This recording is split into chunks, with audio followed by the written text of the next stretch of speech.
نبی کریم صلی اللہ علیہ وسلم نے فرمایا، بنی اسرائیل ننگے ہو کر اس طرح نہاتے تھے کہ ایک شخص دوسرے کو دیکھتا، لیکن حضرت موسیٰ تنہا پردے سے غسل فرماتے۔ اس پر انہوں نے کہا کہ بخدا موسیٰ کو ہمارے ساتھ غسل کرنے میں صرف یہ چیز مانے ہے کہ آپ کے خصیے بڑھے ہوئے ہیں۔ ایک مرتبہ موسیٰ علیہ السلام غسل کرنے لگے اور آپ نے کپڑوں کو ایک پتھر پر رکھ دیا۔ اتنے میں پتھر کپڑوں کو لے بھاگا اور موسیٰ بھی اس کے پیچھے بڑی تیزی سے دوڑے۔ آپ کہتے جاتے تھے، اے پتھر میرا کپڑا دے، اے پتھر میرا کپڑا دے۔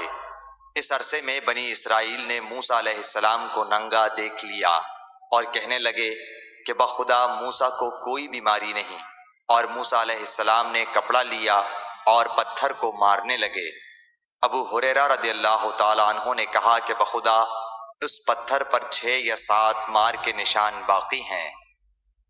صحیح بخاری حدیث نمبر 278۔